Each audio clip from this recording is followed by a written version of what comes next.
Good afternoon students, আশা করি তোমরা সবাই খুব ভালো আছো। আমিও ভালো আছি। আমি তোমাদের ভূগোল বিষয়ের শিক্ষক মানস স্যার। আজকে আমরা চলে এসেছি ভূগোল বিষয়েরই নতুন একটা অংশ আলোচনা করবার জন্য। বিগত কয়েকদিন ধরে আমরা যে অধ্যায় সম্পর্কে আলোচনা করে চলেছি, আজকে আমরা সেই অধ্যায়েরই নতুন একটা অংশ সম্পর্কে আলোচনা করব। বলো তো, আমরা ইতিমধ্যে এই যে অধ্যায়ের কথা বলছি সে অধ্যায়টার নাম কি? খুব ভালো বলেছ, ভারতের সম্পদ। এই ভারতের সম্পদ, এখান থেকে আমরা কি কি বিষয়বস্তু নিয়ে আলোচনা করেছি? আচ্ছা, এখানে আমরা সম্পদ কাকে বলা হয় এবং সম্পদের প্রকৃতি, সম্পদ সৃষ্টির উপাদান কোনগুলো এবং সম্পদের যে শ্রেণীবিভাগগুলো রয়েছে সেগুলো সম্পর্কে কিন্তু আমরা ইতিমধ্যে আলোচনা করে ফেলেছি।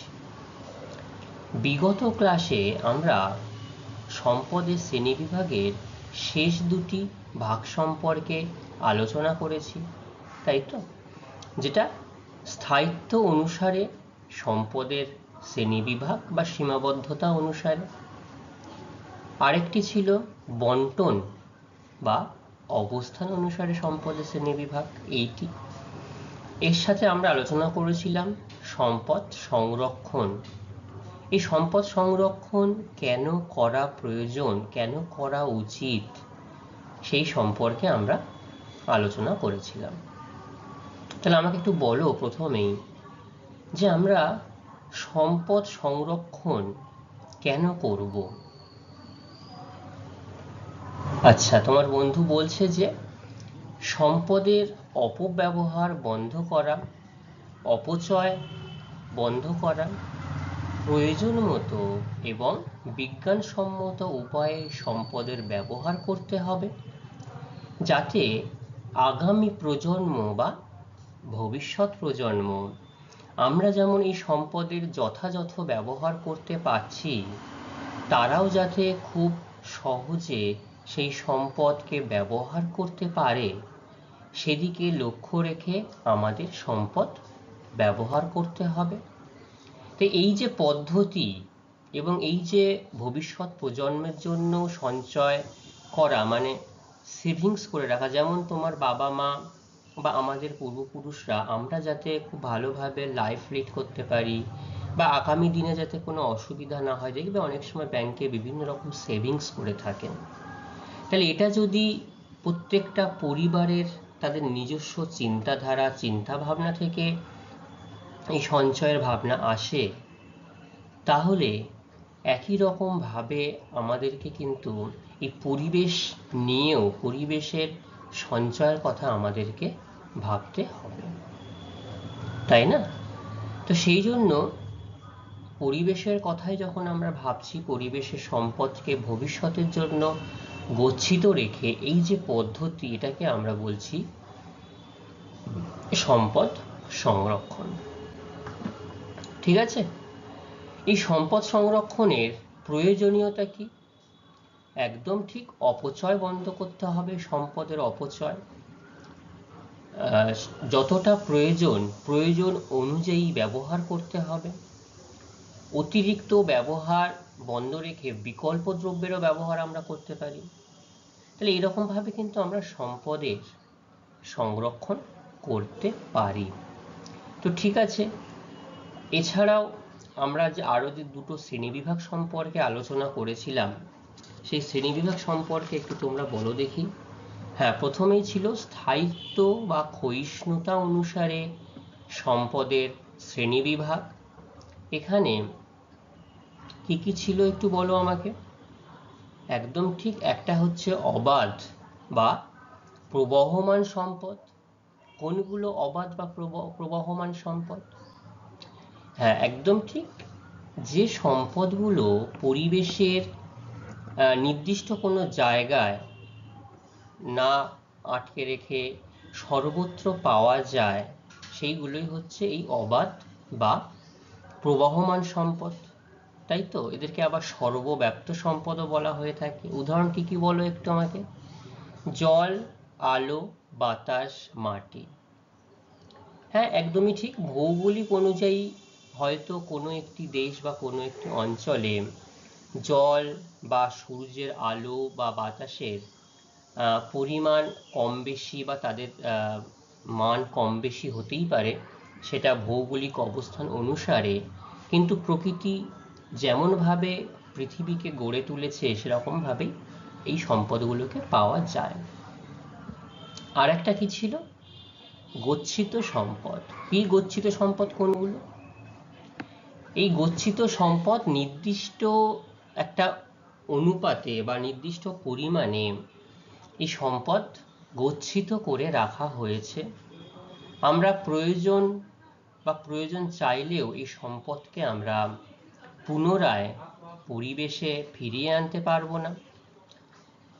বারংবার ব্যবহারের ফলে এই সম্পদ কিন্তু একদিন নিঃশেষিত হয়ে যাবে, শেষ হয়ে যাবে, এবং সেটাকে পরিবেশে আমরা আর ফিরিয়ে আনতে পারবো না।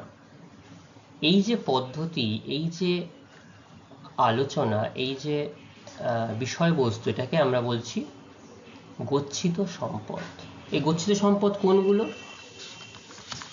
যে কোনো ধরনের খনিজ দ্রব্য, কয়লা, পেট্রোল, যেটাকে আমরা ইংলিশে নন রিনিউয়েবল এনার্জি বলতে পারি, তাই তো? আচ্ছা, আরও যে একটা শ্রেণীবিভাগ ছিল সেটা কি ছিল? বন্টন বা অবস্থান অনুসারে সম্পদের শ্রেণীবিভাগ। বন্টন মানে অর্থাৎ পৃথিবীর কোন জায়গায় এই সম্পদগুলো কেমনভাবে বণ্টিত হয়েছে, সেটাই হচ্ছে বন্টন অনুসারে সম্পদের শ্রেণীবিভাগ। তো এইখানটাতে প্রথম যে ভাগ রয়েছে সর্বব্যাপ্ত সম্পদ, সেটা কি কি? জল, আলো, বাতাস, এগুলো সর্বব্যাপ্ত সম্পদ। আর রয়েছে একদম ঠিক আঞ্চলিক সম্পদ।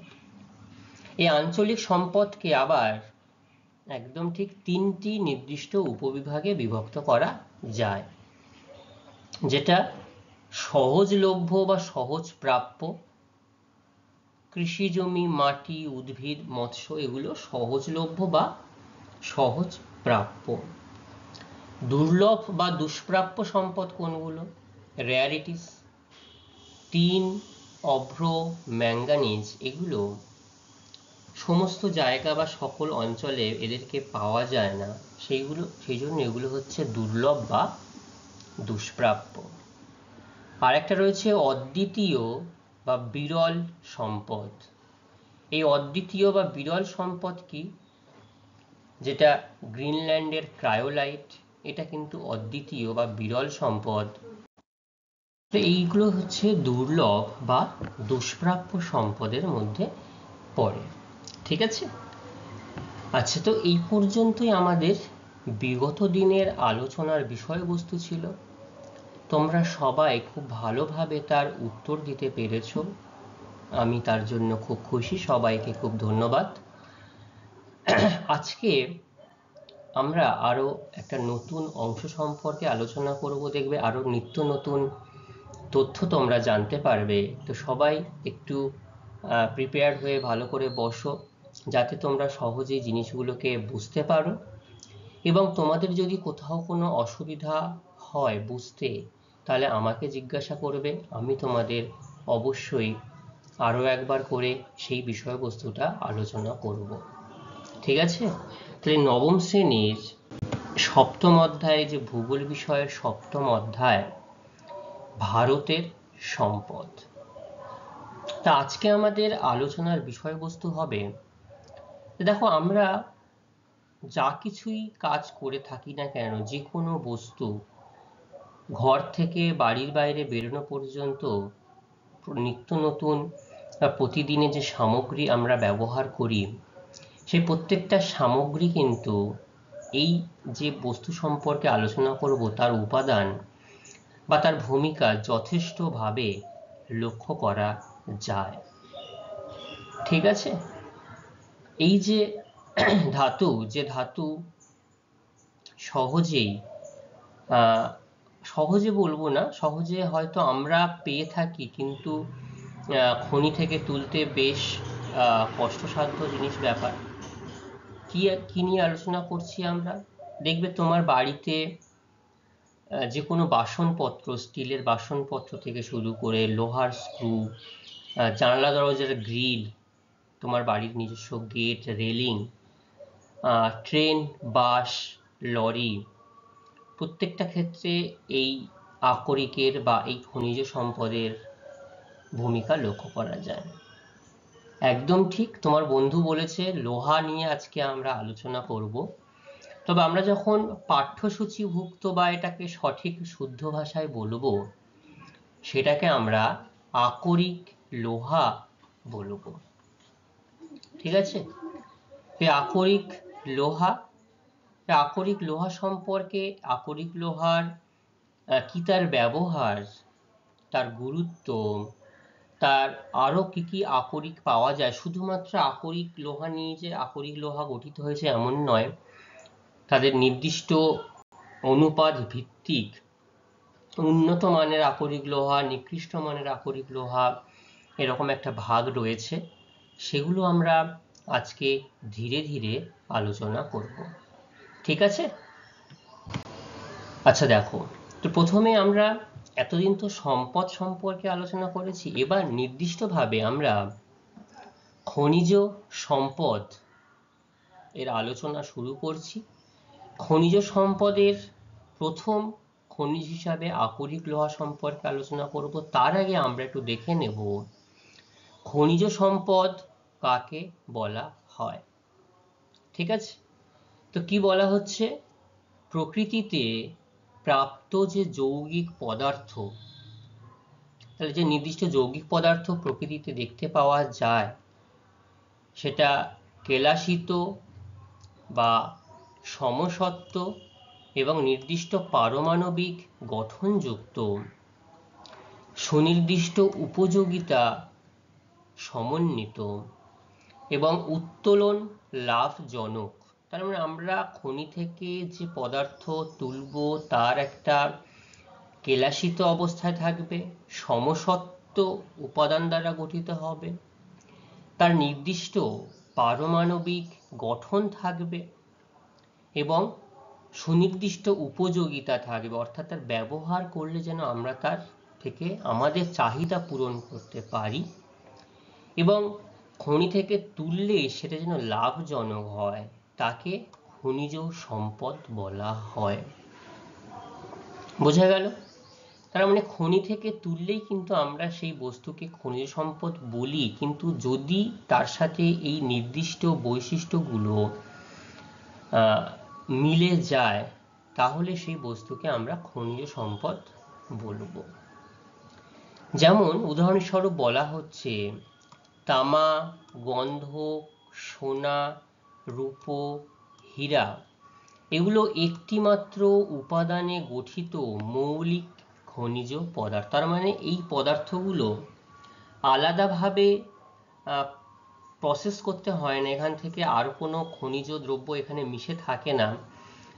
তামা তুললে শুধুমাত্র সেখানে তামাই পাবো আমরা নিষ্কাশন করলে, গন্ধক থেকে শুধুমাত্র গন্ধক, সোনা, রূপা, হীরা থেকে শুধুমাত্র সেই বস্তুগুলোকেই পারবো মৌলিক। এইগুলো হচ্ছে মৌলিক খনিজ পদার্থ।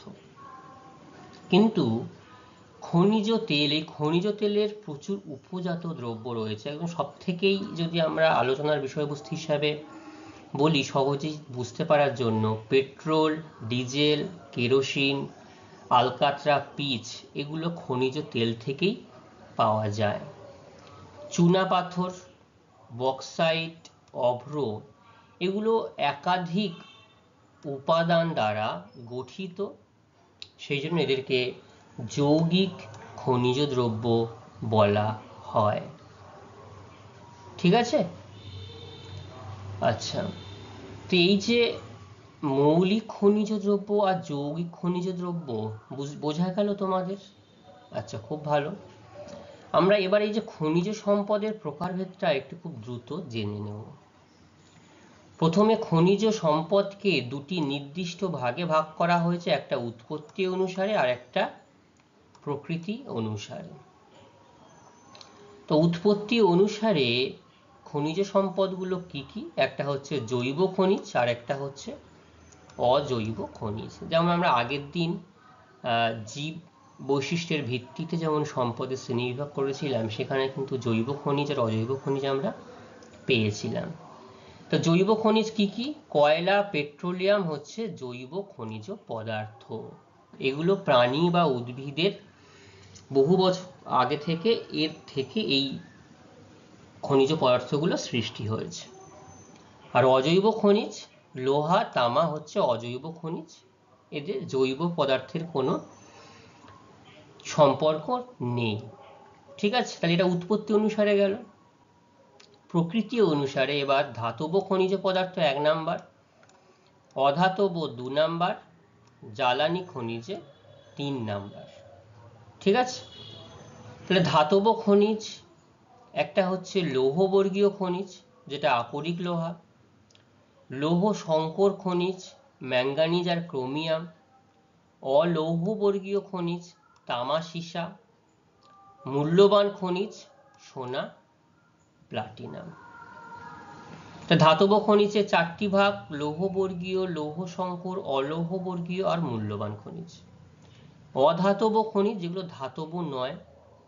রাসায়নিক খনিজ গন্ধক, ফসফেট রাসায়নিক খনিজ।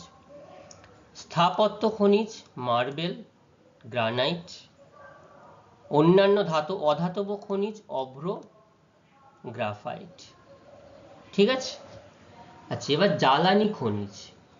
কোনগুলো জ্বালানি খনিজ? একে আবার নির্দিষ্ট ভাগে ভাগ করা হয়েছে: কঠিন, তরল, গ্যাসীয় এবং পারমাণবিক।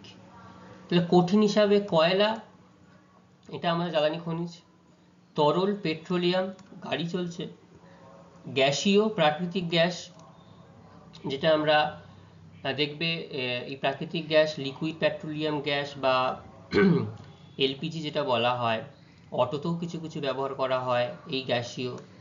পারমাণবিক গ্যাস ইউরেনিয়াম, থোরিয়াম, এগুলো হচ্ছে পারমাণবিক জ্বালানি খনিজ। তাহলে এই হচ্ছে খনিজ সম্পদ এবং তার শ্রেণীবিভাগ সম্পর্কে আলোচনা। ঠিক আছে, হ্যাঁ একদম ঠিকই বলেছ যে আমরা তো আকরিক লোহা পড়ব বলে আলোচনা শুরু করেছিলাম ঠিকই, কিন্তু এই আকরিক লোহা কি জাতীয় খনিজ বা এই খনিজ পদার্থে যদি তার পেছনের হিস্ট্রিটা পুরো না জানো, কোন খনিজ দ্রব্যকে বা কোন খনিজ পদার্থকে কি নামে অভিহিত বা চিহ্নিত করা হয়, তাহলে কিন্তু আমরা এগুলোকে বুঝতে পারবো না। ঠিক আছে, সেই জন্য আমরা এগুলোকে আলোচনা করলাম খনিজের প্রকারভেদের মধ্যে। এবার আমরা মূল যে আলোচনা আকরিক লোহা সেটা সম্পর্কে আলোচনা করব। এই পর্যন্ত কারোর কি বুঝতে কোথাও অসুবিধা রয়েছে? খুব ভালো। এবার আমরা আকরিক লোহা, যার ইংলিশ নাম হচ্ছে আয়রন ওর, সংকেত কি? এফ ই, বড় হাতের এফ অর্থাৎ ক্যাপিটাল এফ, স্মল ই, ফিরাম যেটা বলা হয় এফ ই।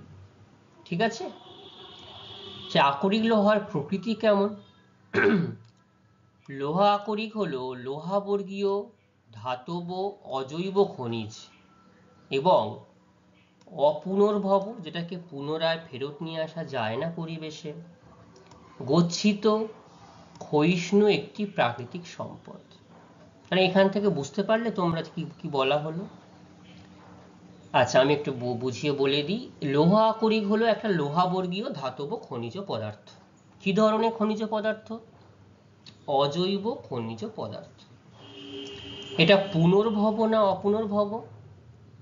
বারবার ব্যবহার করলে পরিবেশে ফুরিয়ে যায়, একে নতুন করে কি আবার ফেরত নিয়ে আসা যাবে? যাবে না। তাহলে এটা কি হচ্ছে? অপুনর্ভব। তাহলে অপুনর্ভব সম্পদ মানে সেটা গচ্ছিত সম্পদ, নির্দিষ্ট অনুমান বা নির্দিষ্ট পরিমাণ ভিত্তিক এটা পরিবেশে সীমাবদ্ধ রয়েছে, এর বেশি নেই, হঠাৎ করে তৈরি হয়ে যাবে না। ক্ষয়িষ্ণু সম্পদ, ব্যবহার করলে একদিন এটা নিঃশেষিত হয়ে যাবে, শেষ হয়ে যাবে।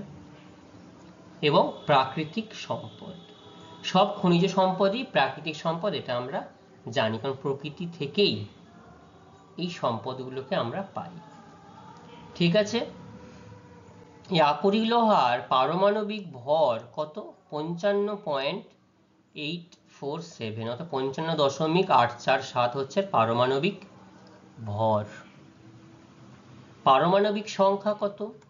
25 এর পারমাণবিক সংখ্যা।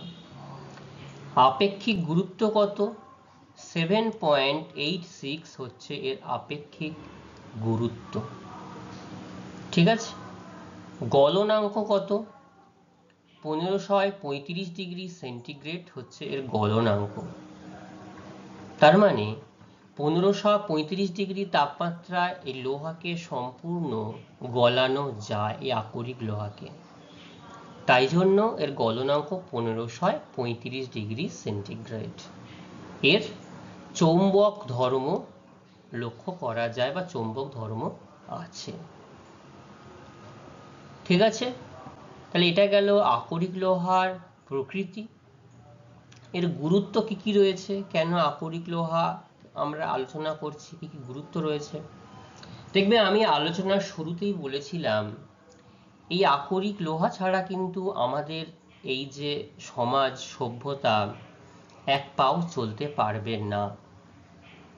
একে সকল শিল্পের মূল শিল্প বলা হয়।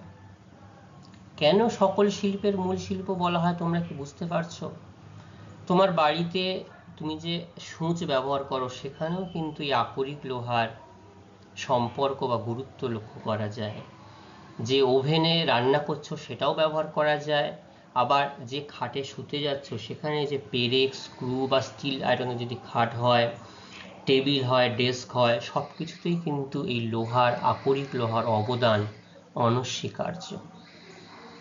ঠিক আছে, তো কেন সকল শিল্পের মূল বলা হচ্ছে? দেখো, বর্তমান আমরা যে সভ্যতায় বসবাস করছি সেটাকে আমরা যন্ত্র সভ্যতা বলতে পারি, কারণ মানুষ যন্ত্রের ওপর নির্ভর করে রয়েছে।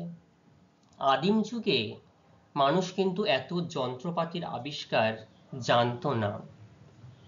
তারা ধীরে ধীরে নিজেদেরকে অভিযোজিত করতে করতে এই যন্ত্রগুলো তারা যেমন আবিষ্কার করেছে, আজকালকার দিনে উন্নত প্রযুক্তির মাধ্যমে মানুষ কিভাবে আরো দ্রুত, আরো সংক্ষেপে, আরো অল্প সময়ের মধ্যে সব কাজকর্ম করবে, তার জন্য এত উন্নত আবিষ্কার।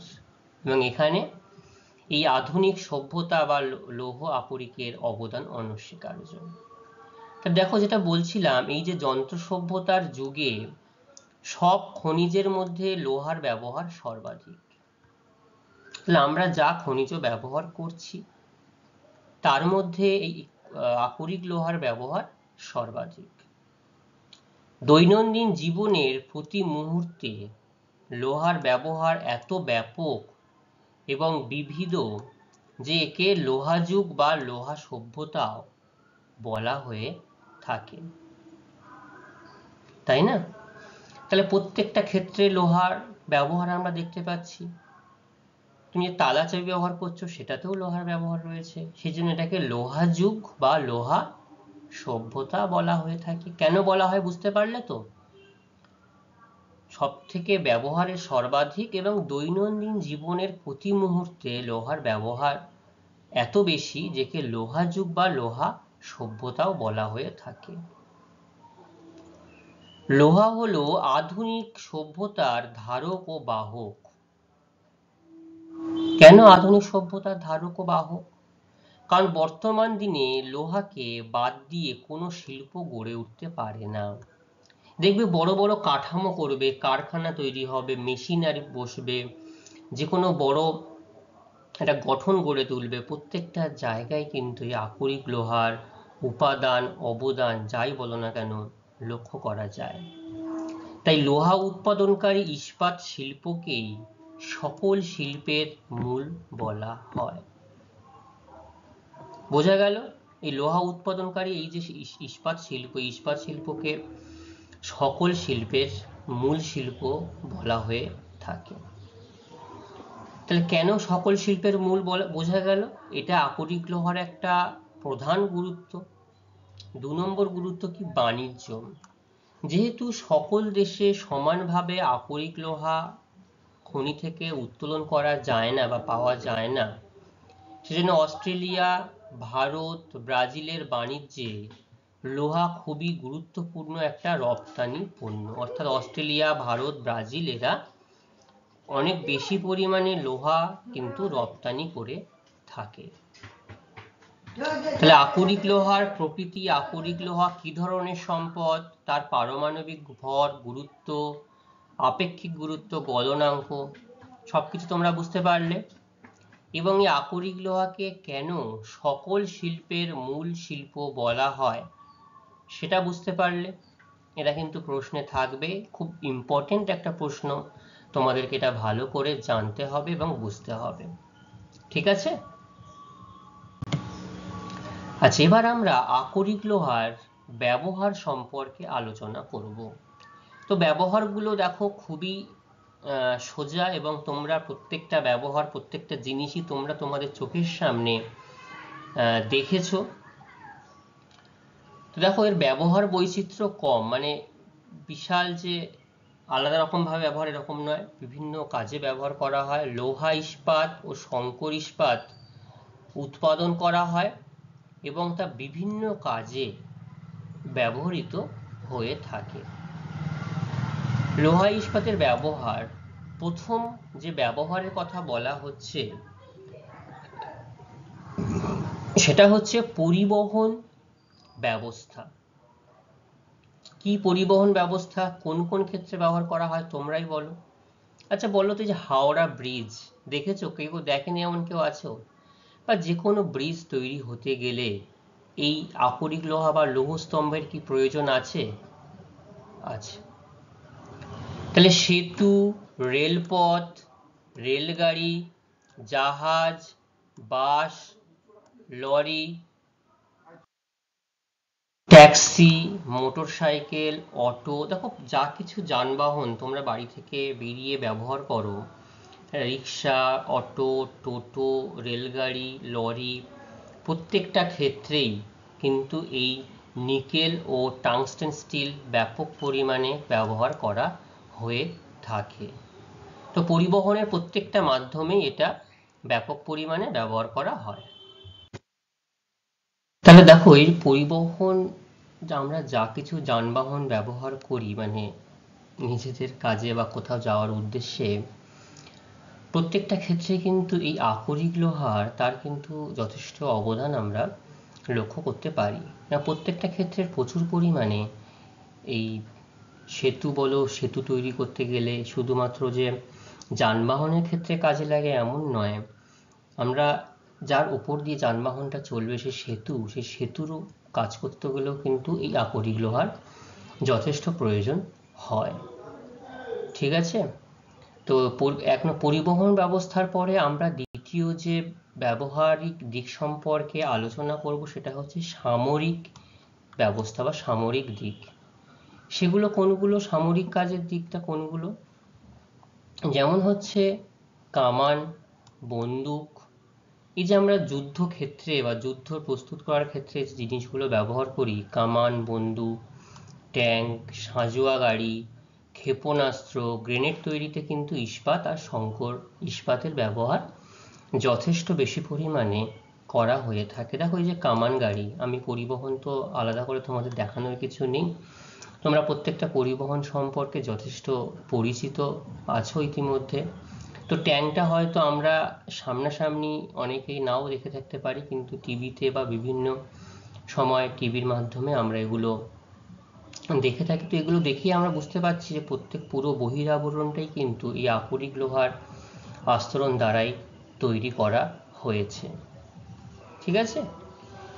আচ্ছা, এটা একটা গেল সামরিক ক্ষেত্রে আকরিক লোহার ব্যবহার। যন্ত্রপাতি নির্মাণ, দেখো যে কোনো ধরনের যন্ত্রপাতি, তুমি তোমার বাড়ি থেকে কি যন্ত্রপাতি আছে বলো? আচ্ছা, স্ক্রুড্রাইভার, রেঞ্চ, করাত। আচ্ছা, যে কাঠের মিস্ত্রিরা যে যন্ত্রপাতি ব্যবহার করে সেটা একটু ভেবে দেখো, বাটালি, স্ক্রুড্রাইভার বা রেঁদা বা গ্রিলের সরঞ্জাম, প্রত্যেকটা ক্ষেত্রেই চাকু, প্রত্যেকটা ক্ষেত্রেই। তারপরে এই যে টেপ, হাতুড়ি, এই যে পিলাস, ড্রিল মেশিনের বিভিন্ন যে ফলা যেগুলো বলা হয়ে থাকে, প্রত্যেকটা ক্ষেত্রেই দেখো এই আকরিক লোহারই কিন্তু অবদান রয়েছে। এই যে বড় বড় গ্রাইন্ডার মেশিন, বিভিন্ন ধরনের গ্রাইন্ডার মেশিন, পাম্প মেশিন বা সেলাই মেশিন, প্রত্যেকটা ক্ষেত্রেই কিন্তু আমাদের এই আকরিক লোহার অবদান যথেষ্ট বেশি পরিমাণে থাকে।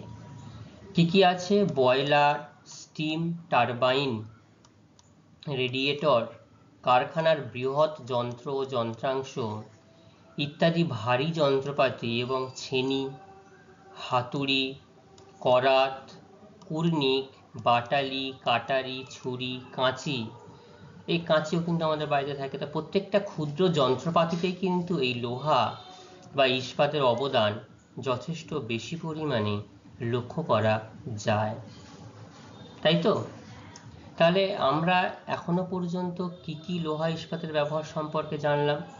পরিবহন ব্যবস্থা, সামরিক কাজ আর যন্ত্রপাতি নির্মাণ।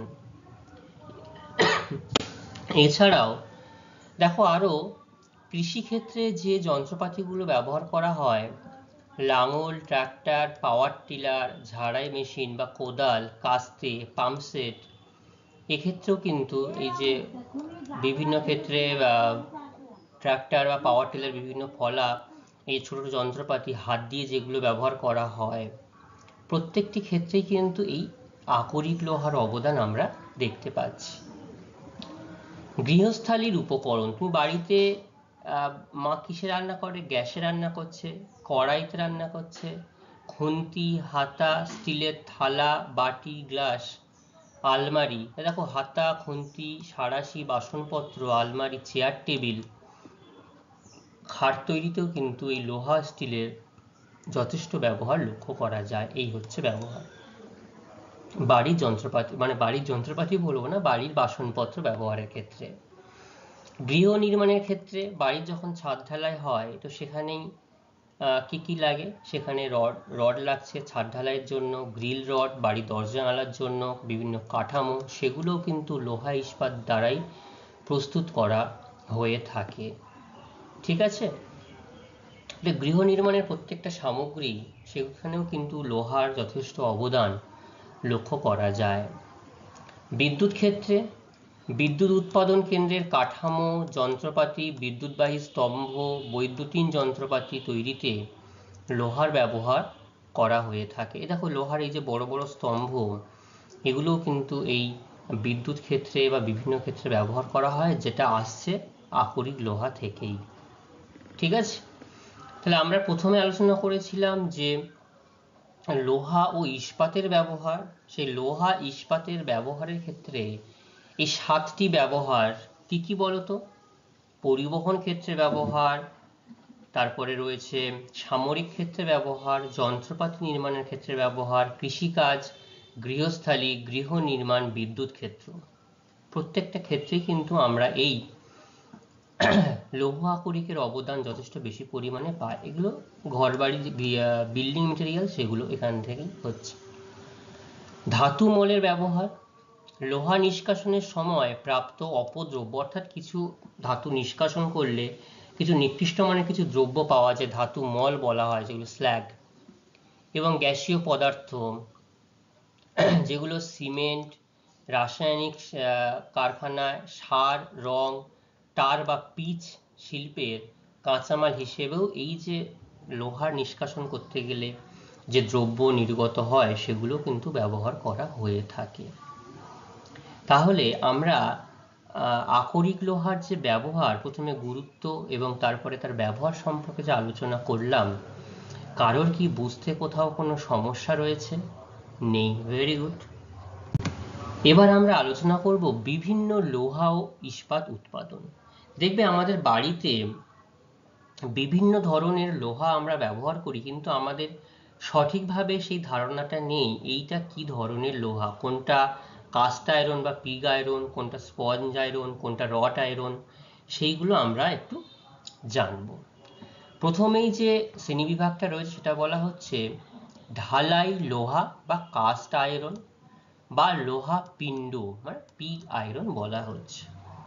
তা ঢালাই লোহা এই কথাটার মধ্যেই তোমরা একটা বুঝতে পারছো, ঢালাই ভাবে যে লোহা অর্থাৎ নির্দিষ্ট ছাঁচে ফেলে যে লোহা পাওয়া যায় বা তৈরি করা হয় সেটাই হচ্ছে ঢালাই লোহা। বাকচুল্লিতে কোক, কয়লার সাহায্যে আকরিক লোহা, চুনাপাথর ও ডলোমাইটের মিশ্রণ গলিয়ে সেখানে উত্তপ্ত বিশুদ্ধ কাঁচা তরল লোহাকে শূকরের পেটের মতো ছাঁচে ঢেলে যে লোহা পাওয়া যায় তাকে ঢালাই বা লোহাপিণ্ড বলা হয়। তাহলে কোথায়? পাকচুল্লিতে কয়লার সাহায্যে কি করা হচ্ছে? এখানে আকরিক লোহা, চুনাপাথর আর ডলোমাইট মিশিয়ে সেই লোহাকে কি করা হচ্ছে? একটা ছাঁচ রয়েছে, নির্দিষ্ট ছাঁচ, যেটা আমাদের প্রয়োজন সেই ছাঁচে ফেলা হচ্ছে। ছাঁচে ফেলে যে লোহা পাওয়া যাচ্ছে তাকে ঢালাই বা লোহাপিণ্ড বলা হয়ে থাকে। ঠিক আছে, এবার ঢালাই বা লোহাপিণ্ডের পরে রয়েছে স্পঞ্জকৃত লোহা। বাকচুল্লিতে এগুলো সবই চুল্লিতে প্রস্তুত করা হয়।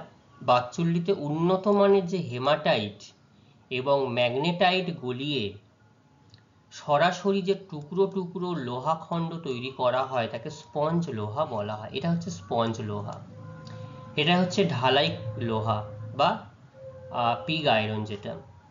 ঠিক আছে, তাহলে ম্যাগনেটাইট আর হেমাটাইট গলিয়ে যখন এই ক্ষুদ্র ক্ষুদ্র লোহার খণ্ড তৈরি করা হয় তখন সেটা স্পঞ্জ লোহা বলা হচ্ছে। 3 নম্বরে পেটাই লোহা, যেটাকে রট আয়রন বলা হয়। এটাকেও কি করছে? চুল্লিতে লোহাপিণ্ড গলিয়ে গন্ধ, কার্বন ও ফসফরাস একসঙ্গে মিশ্রিত করে যে উচ্চমানের লোহা তৈরি করা হয় তাকে রট লোহা বলা হয়ে থাকে। এই হচ্ছে রট আয়রন। বাড়ি বড় বড় গেটে যে বিশেষ উন্নত মানের শক্ত লোহা গঠন করা হয় গন্ধ, কার্বন ও ফসফরাস বার করে, সেটাই বলা হচ্ছে রট আয়রন বা রট লোহা। বোঝা গেল? তো 3টে ভাগ হলো। আর রয়েছে প্রধান 2টো ভাগ, একটা হচ্ছে ইস্পাত, যেটাকে স্টিল বলা হচ্ছে, যেটা প্রধানতম লোহা। লোহা বলতে আমরা যেটা বুঝি যে রড দ্বারা ঢালাই হয়, বড় বড় লোহার বিম, লোহার দণ্ড, এটাই হচ্ছে প্রধান স্টিল। লোহাপিণ্ডের সঙ্গে ম্যাঙ্গানিজ, নিকেল প্রভৃতি সংকর ধাতু মিশিয়ে আরো শক্ত যে লোহা প্রস্তুত করা হয় তাকে ইস্পাত বলা হয়। তাহলে কি হচ্ছে? ম্যাঙ্গানিজ, নিকেল প্রভৃতি সংকর ধাতু মেশানো হচ্ছে। মেশানোর ফলে একটা প্রচন্ড শক্ত পরিমাণ যে লোহা প্রস্তুত করা হয়। দেখবে ঢালাইয়ের যে লোহা, এই যে বিশেষ করে এই যে লোহা, এই লোহা প্রচন্ড শক্ত, সহজে বাঁকানো যায় না, নির্দিষ্ট একটা কাটার মেশিন ছাড়া এগুলো কাটা যায় না। এটাকে বলা হচ্ছে স্টিল, প্রধান লোহা হিসেবে আমরা চিনি। সংকর স্পিড বা অ্যালয় স্টিল কোনগুলো? বৈদ্যুতিক চুল্লিতে যে লোহাপিণ্ড, যে পিগ আয়রন ছিল, তার সাথে আরো ম্যাগনেটাইট লোহা সমৃদ্ধ আকর মিশিয়ে উৎকৃষ্ট মানের সংকর ধাতু তৈরি করা হয়। কি কি মেশানো হয়? ক্রোমিয়াম, টাংস্টেন মিশিয়ে মূল্যবান ও অত্যন্ত কঠিন যে ইস্পাত তৈরি করা হয় তাকে সংকর ইস্পাত বলা হচ্ছে। সংকর ইস্পাত তাহলে কি কি মেশানো হচ্ছে? ক্রোমিয়াম, টাংস্টেন মিশিয়ে মূল্যবান এবং অত্যন্ত কঠিন যে ইস্পাত, এই দেখো স্টিলের চাদর প্রচন্ড শক্ত এবং ভারী, এটাকেই সংকর ইস্পাত বলা হচ্ছে। যেমন স্টেনলেস স্টিল, আমরা যে বাসনপত্র ব্যবহার করি, stainless steel, alnico steel, nickel steel, tungsten steel, যেগুলো এই ক্রোমিয়াম টাংস্টেন মেশানো হচ্ছে সেই জন্য এগুলোর এইরকম নামকরণ করা হয়েছে। এই হচ্ছে অ্যালয় স্টিল। ঠিক আছে, তাহলে আমরা লোহার ব্যবহারের পর, অর্থাৎ আকরিক লোহার ব্যবহারের পরে তার লোহার বিভিন্ন ধরনের লোহা এবং ইস্পাত উৎপাদন সম্পর্কে আমরা জানলাম। এখানে কারোর কি কোনো অসুবিধা রয়েছে? নেই।